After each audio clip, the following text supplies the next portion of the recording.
As much as I hate to admit it, GTA Online is a game about money, and if you're broke in Los Santos, you're gonna stand out like the Dalai Lama in a nightclub. And so for all you newbies watching this video who came here to get rich, I've got some tips that are definitely gonna help you out. However, if you wanna go from being a bum to a billionaire in GTA Online, you need a game plan, and more importantly, you have to stick to it. Much like going to the gym, consistent input is needed if you want to improve your in-game finances, and there is no real shortcut to getting rich. And if you think this is going to be another one of those money glitch videos, you're wrong, because we don't do any of that on this channel. Instead, I'll teach you strategy here, which jobs to do first, which items to buy, which businesses you should get, and why you should get them. And by the end of this video, you'll know exactly how to make more than enough cash so that you can buy as many vehicles, properties, businesses, and more, but that all comes from humble beginnings.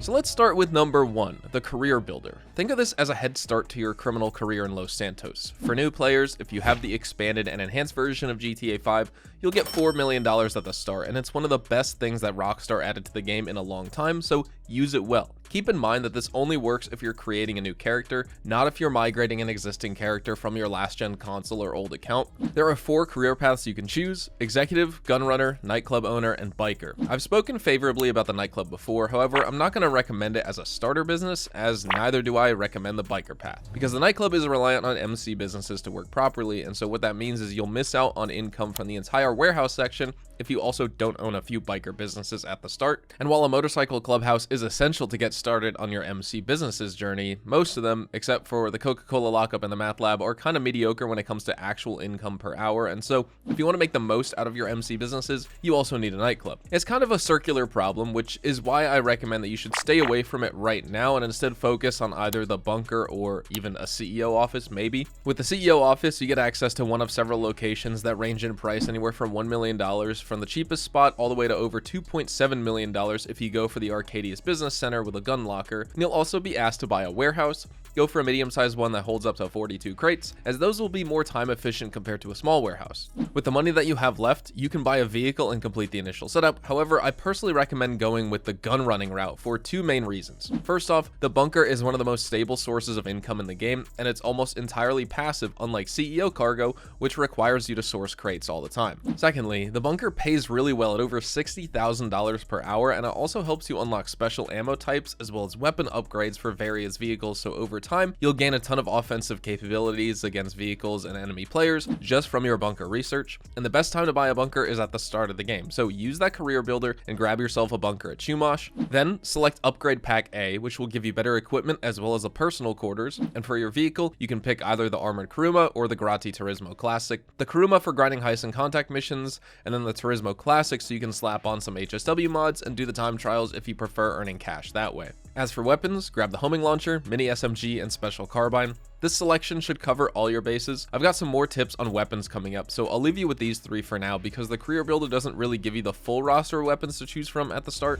Next, you need to make some cash so you can buy better weapons, vehicles, and gear, and possibly a few more starter businesses like an MC club or CEO office. And so for that, you could definitely do junk energy skydives, especially when they're giving out double or triple money in RP. Time trials are also a great way to earn cash early on, and an excellent starter vehicle for doing these time trials is the Batty 801RR bike, which costs just $15,000. If you have a Grati Turismo Classic from your career builder, you can throw on some HSW mods and use that for the HSW time trials as well. G's caches can be found all over the map, and these are daily collectibles that refill your ammo and snacks while giving you $15,000 to $22,000 in cold hard cash. And you'll know a G's cache is nearby when your controller starts vibrating in the search zone. It's always marked with a purple box on the map, and also if you own a business and you want a quick resupply, don't forget about the stash houses. These are extremely easy to do. They take less than a minute and you'll get a full supply bar for doing them. Just find a purple house icon on your map with a crosshair in the middle, walk in, kill the guards, find the safe code, and take the stash. Both G's caches as well as stash houses have a cooldown of 24 hours real time, and they can appear at one of several random locations around the map.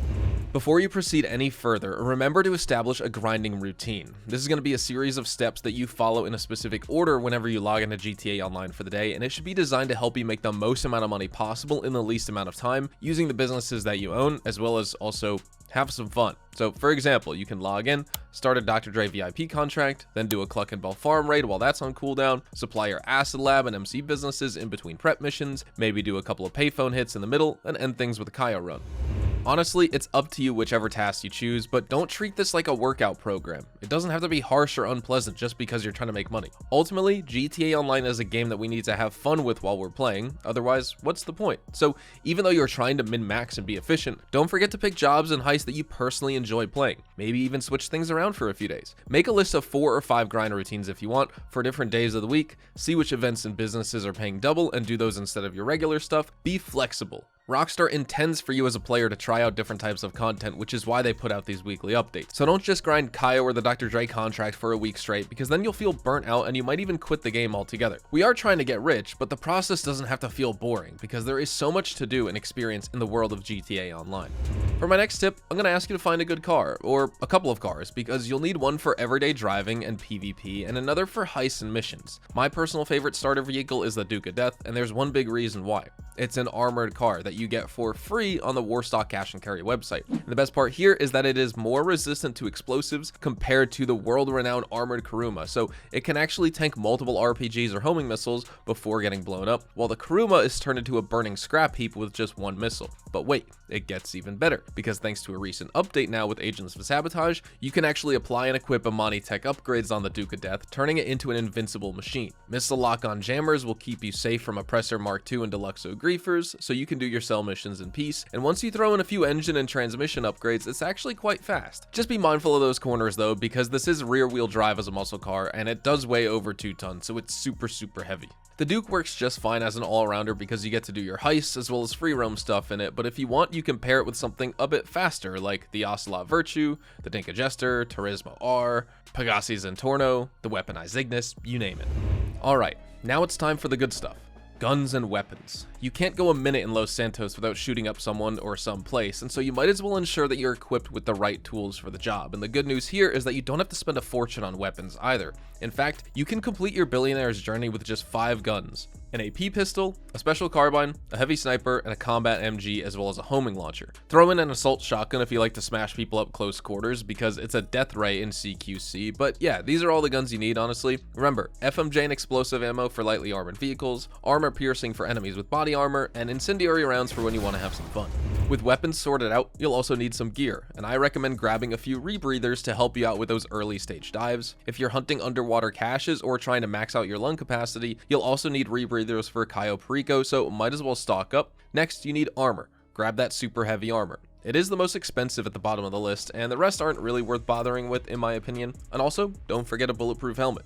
It has saved me countless times for being insta-killed with a headshot, and it will no doubt serve you well too. Now finally, you need some snacks to munch on during a firefight, so hit up a convenience store and grab some ego chasers and e-colas. Certain businesses also spawn free snacks, so explore that building, like the agency for example, and find out where they're placed. Always make sure that you're stocked up on armor and snacks before you begin a heist or any sort of mission. It's very important. Alright, now it's time to make some money, and I'm talking proper money here, not those pitiful sums you get from G's caches and skydives like we talked about. Your first proper heist should be the Clucking farm raid.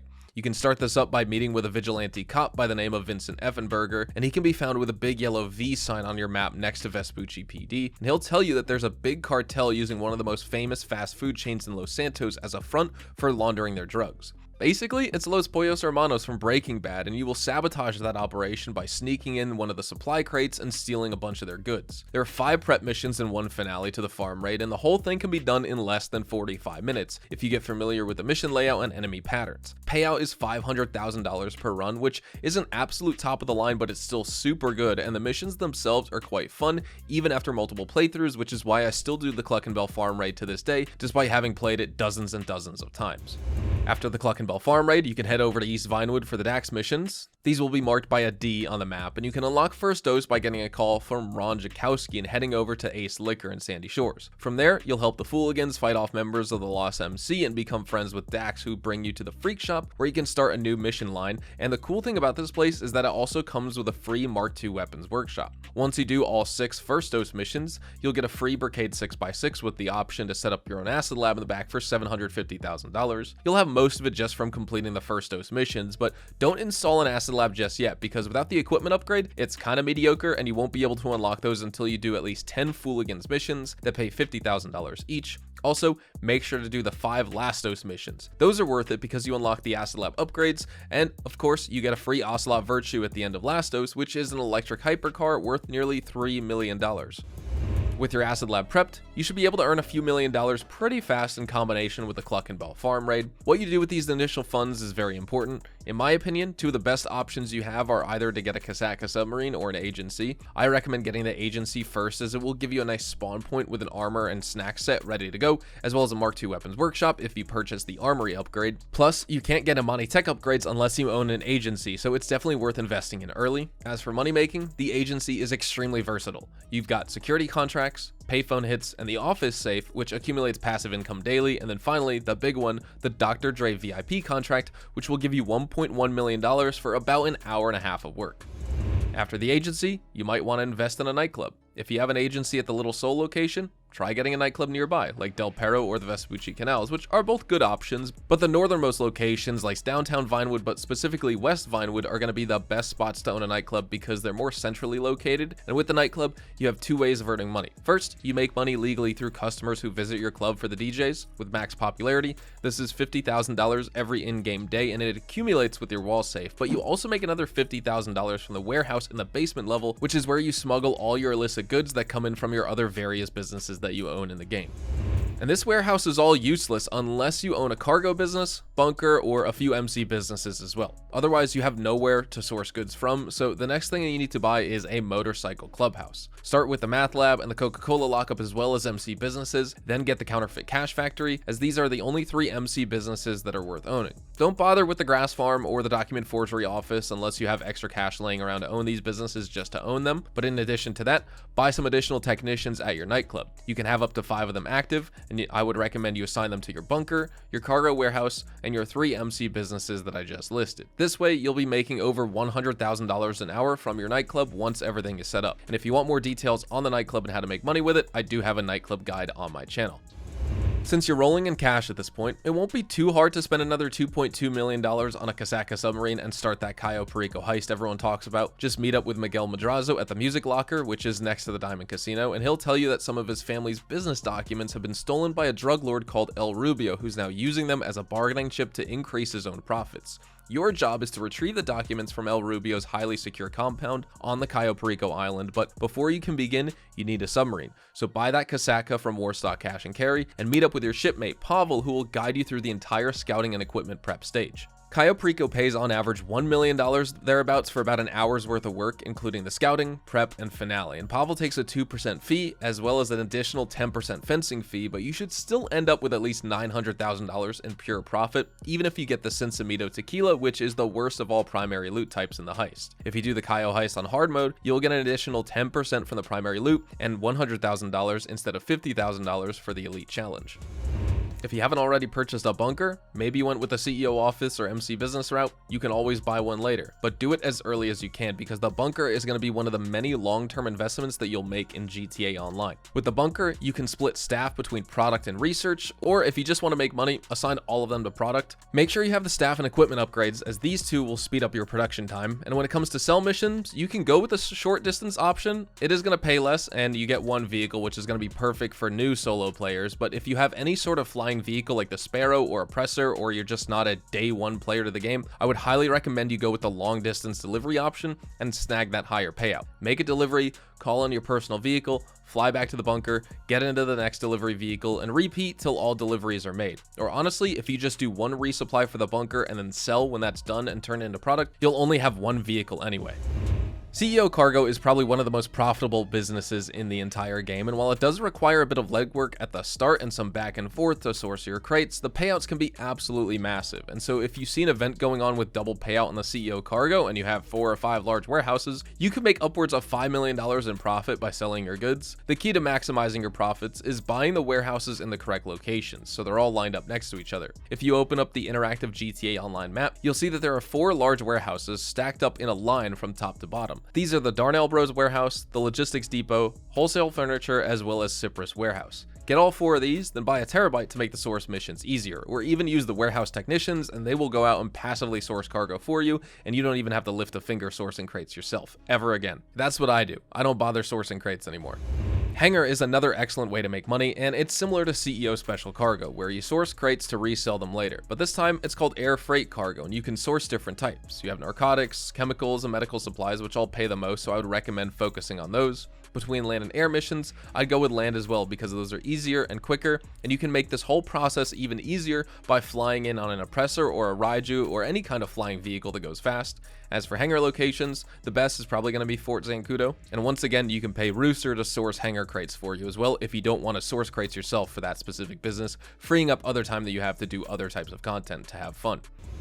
Now before I close things off, I have 3 final tips for you. First one being, don't buy useless items. If you want to become ultra rich, you can't afford to waste your money on fancy apartments, private jets, or yachts because you'll have at least 100 million or more in expendable income. At the start, only buy items that are worth investing in, so stuff that will make you more money once you buy it. If you want an expensive vehicle, get an Oppressor Mark II. It's the ultimate grinder's tool. If you want a mobile command center that also functions as a tank, get the Terabyte. And if you want to waste some money, get a facility with the orbital cannon or an arena workshop. Tip number 2 is playing with friends. I know not all of you have friends who play GTA Online, but if you can find someone who isn't toxic and someone you know that will have your back during cell missions, then definitely team up. It's always easier to do cell missions for the bunker or acid lab deliveries with a couple of guys watching your back in a public lobby. And even if you're doing heists like Cayo Perico, the fact that you get a smaller portion of the cut is offset by the lower cooldown. In case you didn't know, if you're in a team, Cayo Perico goes from a 2-hour and 24-minute cooldown to a 48-minute cooldown with 2 people, and there are more jobs that you just simply can't do solo, like the Diamond Casino Heist finale, which requires 2 people.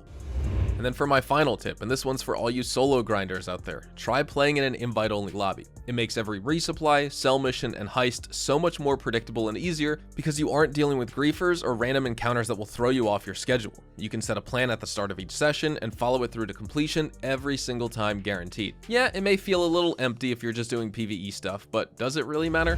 And with that said, those are my top 20 tips on how to get ultra rich fast in GTA Online. I'm sure the veterans among the audience already know all of this, but which one do you think is the most helpful for new players? Let me know in the comments below. Drop a like if you guys enjoyed, subscribe to the channel if you guys are new. Make sure to check me out over on Twitch, Twitter, and Instagram for more GTA Online content outside of YouTube. Same thing with my YouTube shorts and my Twitch live streams, twitch.tv/hazardoushdtv. Anyways, again, thank you so much for watching. I'll see you guys in the next one. Adios, amigos.